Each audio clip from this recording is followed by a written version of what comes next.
बीकानेर से खबर है। CM Ashok Gehlot circuit house में कांग्रेस नेता रामेश्वर डूडी ने उनसे मुलाकात की और सर्किट हाउस में जनसुनवाई सीएम अशोक गहलोत करेंगे। प्रशासन की चाक चौबंद व्यवस्थाएं हैं। कुछ देर पहले तस्वीरें भी आपको दिखाई थी, क्योंकि जनसुनवाई में जब सीएम अशोक गहलोत पहुंचेंगे तो तमाम लोगों की मौजूदगी वहां पर है। अपनी अपनी समस्याओं को, अपनी अपनी चीजों को उन तक पहुंचाने को लेकर और जनसुनवाई रखी गई है। कलेक्टर भगवती प्रसाद कलाल, एसपी तेजस्विनी गौतम ये व्यवस्थाएं संभाल रहे हैं। खुद वहां पर व्यवस्थाओं को लेकर के मॉनिटरिंग करते हुए भी नजर आए। सीएम अशोक गहलोत का बीकानेर से पंजाब फिर उसके बाद जाने का कार्यक्रम है। पूर्व सीएम प्रकाश सिंह बादल को श्रद्धांजलि अर्पित करेंगे मुख्यमंत्री वहां जाकर, और पंजाब के बाद फिर से श्रीगंगानगर के दौरे पर सीएम अशोक गहलोत पहुंचेंगे। 2 बजे दोपहर में गणेशगढ़ गांव पहुंचेंगे और उसके बाद नई धान मंडी श्रीगंगानगर में महंगाई राहत कैंप का निरीक्षण भी सीएम अशोक गहलोत करने वाले हैं। और उसके बाद आज रात्रि विश्राम श्रीगंगानगर में ही मुख्यमंत्री अशोक गहलोत करेंगे। शुक्रवार सुबह यानी कल 10:30 बजे हनुमानगढ़ के रावतसर के लिए सीएम अशोक गहलोत निकलेंगे। ये तस्वीरें आपको दिखा रहे हैं जनसुनवाई के लिए पहुंचे लोगों की तस्वीरें, और मुख्यमंत्री अशोक गहलोत सर्किट हाउस में रुके हुए थे।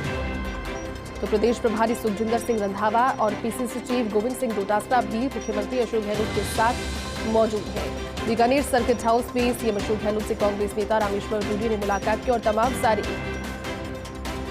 चीजों के बीच में, क्योंकि हाल ही में रामेश्वर डूडी से जुड़ी हुई जो बातें पहले राजनीतिक मायनों के जरिए अगर समझने की कोशिश करें, लेकिन मुलाकात अब सीएम अशोक गहलोत की हुई है और क्या बातें हुई होंगी इनको भी अगर लेकर के कयास के तौर पर सोचा जाए।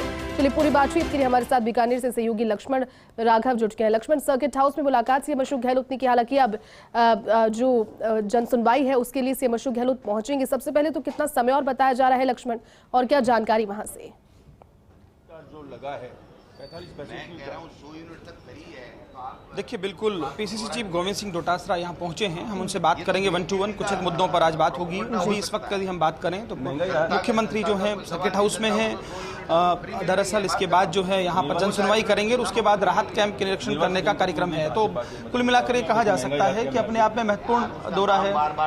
तो स्वाभाविक तौर पर जब कल अगर हम बात करें तो गोविंद सिंह डोटासरा के भाषण की बहुत चर्चा रही, बहुत अग्रेसिव दिखाई दिए। उन्होंने राजेंद्र राठौड़ पर प्रहार किया, उन्होंने संघ पर प्रहार किया, और जो जिस बात के लिए वो जाने जाते हैं कि दो टूक बात कहने के लिए, तो मंच से जिस तरह की भीड़ थी उसके बाद गोविंद सिंह डोटासरा उसी फ्लो में नजर आए और उन्हीं मुद्दों पर वो बोलते नजर आए। तो कहीं ना कहीं देखिए, गोविंद सिंह डोटासरा ने जब कांग्रेस की कमान संभाली उस वक्त की जो स्थितियां थी वो सबके सामने थी कि किस तरह की स्थिति उस वक्त थी, और उसके बाद इस व्यक्ति ने कहीं ना कहीं कांग्रेस के लिए जिस तरह से मुख्यमंत्री अशोक गहलोत के साथ जुगलबंदी करते हुए काम करने का कोशिश की वही है। तो हम उनसे बात करेंगे और अभी समझेंगे कि आखिर इसको कांग्रेस बीजेपी नहीं कहती, वो कांग्रेस किन मुद्दों पर है। डोटासरा जी, आपकी जो तलखी है उसको लेकर क्या कहेंगे? अभी बात करते हैं, आपको सुनवाते हैं कुछ एक मुद्दों पर बात किस तरह से रहा है। लेकिन जो मैं कह रहा हूं कि अपने आप में ये महत्वपूर्ण इसलिए है कि गोविंद सिंह डोटासरा खुद किसान हैं और कल किसान महासम्मेलन हुआ और वो लगातार ये बात कहते रहे हैं कि किसान और कांग्रेस का नाता रहा है। सीकर संभाग की घोषणा जिस तरह से करवाई गई उसके बाद से ही ये चीजें इस तरह से चली है। तो आप समझ सकते हैं। तो कहीं ना कहीं कांग्रेस के भीतर ये कोशिश है कि सब एकजुट होकर एक जाजम पर बैठकर काम करें। तो ये यहाँ पर कोशिश। डोटासरा जी, जब आपने कांग्रेस की कमान संभाली उस वक्त एक संक्रमण की स्थिति थी, अब आप लगातार जब आगे बढ़ रहे हैं और कही जा रही कि आपने पहले भी कहा किसान और कांग्रेस का पुराना नाता है। कल किसान महासम्मेलन में आपके भाषण की बहुत चर्चा है। आपने राजेंद्र राठौड़ पर जिस तरह से प्रहार किया, आपने पापड़ की बात की और आपने यहाँ तक कह दिया कि संघ से मुझे नफरत है। मायने क्या हैं इसके?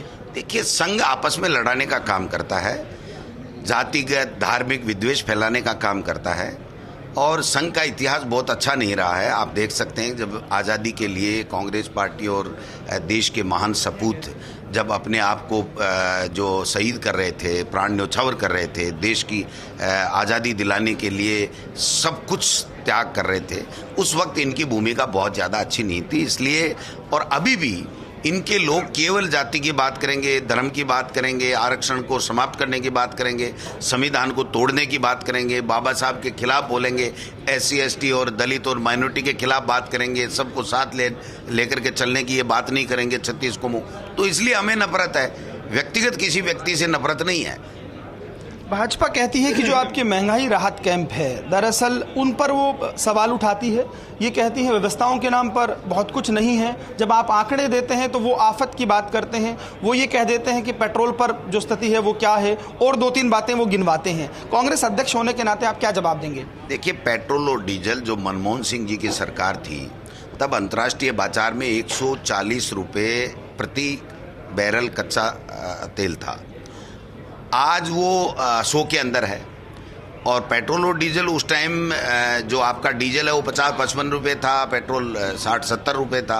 आज वो दोनों ही 100 के पार हैं। तो ये उनका कहना कि पेट्रोल डीजल में जो केंद्र को मिलने वाली हिस्सा राशि की जो ड्यूटी लगाई जाती है वो उन्होंने 10 गुना बढ़ा दी, और जो स्टेट्स को मिलती है, बढ़ती है, उसको उन्होंने जो 10% से 2% कर दिया।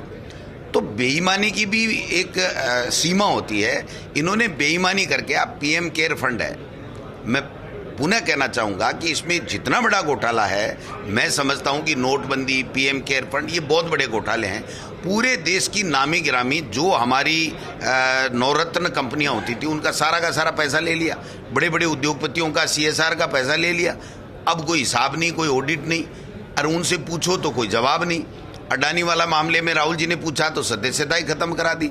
उसका 20,000 करोड़ की जो सेल कंपनियों में कहां से है, उसका कोई जवाब नहीं। चलिए, ये बातें आप कहते रहे हो, लेकिन एक सवाल साहब बनता है डोटासरा जी, अभी साल भर लगभग मतलब 7-8 महीने हैं चुनाव में, लेकिन आपके मुख्यमंत्री सर्वे की बात मंच से कर रहे हैं और कह रहे हैं कि सर्वे बता रहा है कि कांग्रेस रिपीट कर रही है। तो ये मेरा सवाल ये है कि AMIM यहाँ पर आप देखेंगे ओवैसी लगातार बात कर रहे हैं, RLP तो कही चुकी है, आपके पुराने प्रदेशाध्यक्ष को न्योता दे चुके हैं वो, तो क्या ये सब समीकरण प्रभावित करेंगे कांग्रेस को?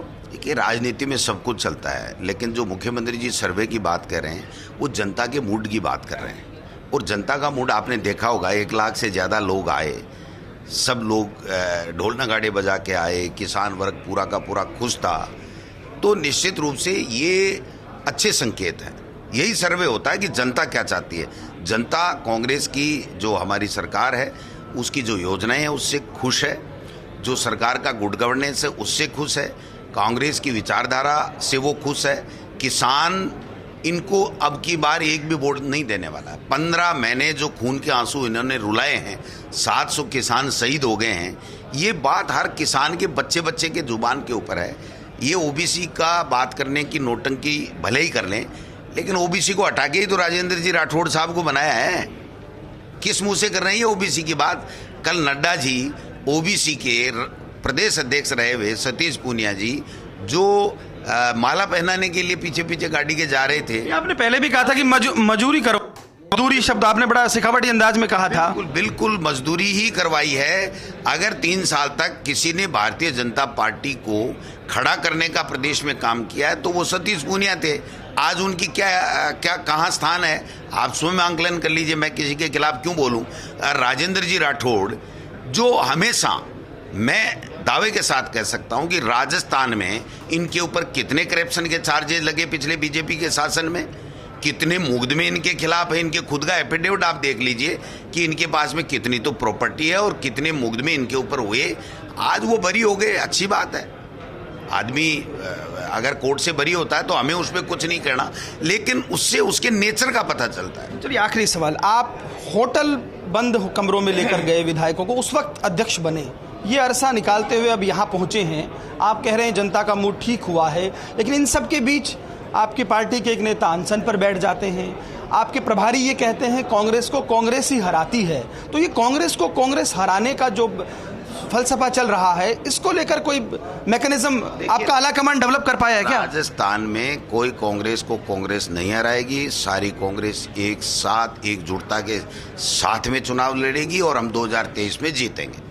चलिए, बहुत शुक्रिया हमसे बात करने के लिए। देखिए, ये थे गोविंद सिंह डोटासरा, अपने चिरपरिचित अंदाज में उन्होंने बात की और उन्होंने एक बार फिर कॉन्फिडेंस दिखाया है कि हम 2023 में रिपीट करेंगे। खैर, कांग्रेस के प्रदेशाध्यक्ष हैं, वो तो ये बात कहेंगे ही, लेकिन ये तय जनता को करना है कि क्या कांग्रेस जो बातें और दावे कर रही हैं वो धरातल पर पूरे हो रहे हैं। क्या वो सब चीज़ें जिसके सहारे मुख्यमंत्री अशोक गहलोत बार बार अब मंचों से कहने लगे हैं कि सर्वे बता रहा है कि हम आ रहे हैं, वाकई ऐसा हो पाएगा? इसका जवाब मुझे लगता है आने वाले सालों में चुनाव के बाद मिलेगा। तो ये जो है स्थिति आप देख पा रहे हैं इस वक्त। आप एक बार फिर मैं दिखा दूं, यहाँ पर तमाम नेता खड़े हैं जो यहाँ अगर आप देखेंगे सलीम सोडा हैं, प्रदेश कांग्रेस के सचिव हैं, चाहे गजेंद्र साखला हो, राजेंद्र मूड हो, दूसरे लोग हैं यहाँ पर मिलने वाले। आप यहाँ देखेंगे कुछ लोग धन्यवाद देने के लिए साफा लेकर आए। साफा पहनाएंगे सीएम साहब? हाँ, सीएम साहब को साफा पहनाएंगे, आभार व्यक्त करेंगे क्योंकि उन्होंने बहुत बड़ा ऐतिहासिक कार्य किया है।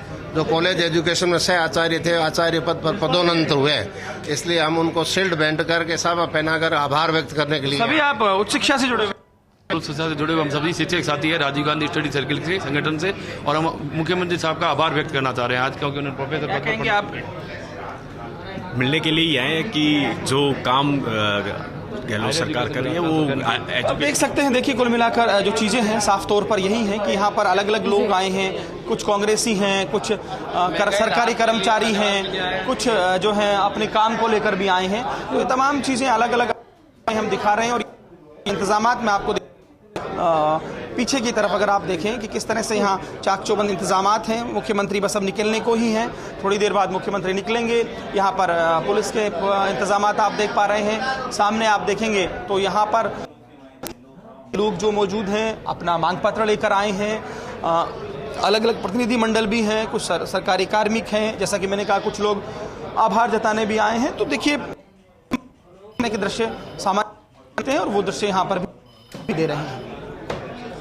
बिल्कुल लक्ष्मण, और जिस तरह की चहलकदमी बढ़ती हुई नजर आ रही है, यूं ही लग रहा है कि अब से कुछ ही देर का इंतजार है। सीएम अशोक गहलोत वहां से निकलेंगे और उसके बाद सर्किट हाउस में जो कि वो मौजूद हैं और वहीं पर जनसुनवाई रखी गई। इसके बाद में लक्ष्मण राघव जानकारी ये, चूंकि अब इसके बाद प्रकाश सिंह बादल के अंतिम संस्कार में शामिल होने के लिए भी सीएम अशोक गहलोत पहुंचेंगे। उससे पहले सुबह आपने अपडेट दिया था कि एक राहत कैंप का जायजा लेंगे इस जनसुनवाई के बाद। क्या कार्यक्रम को यथावत रखा गया है या फिर क्योंकि पंजाब जाना है तो उसमें कुछ बदलाव हल्का किया गया?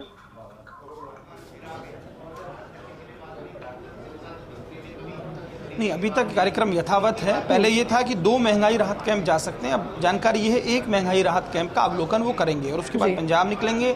वहाँ पर जैसा कि पूर्व मुख्यमंत्री प्रकाश सिंह बादल को श्रद्धांजलि देंगे और उसके बाद जो है श्री गंगानगर लौटेंगे। गणेशगढ़ में जो है महंगाई राहत कैंप का वहाँ पर अवलोकन करेंगे। शाम ढले श्री गंगानगर पहुँचेंगे। गंगानगर में रात्रि विश्राम का कार्यक्रम रहेगा।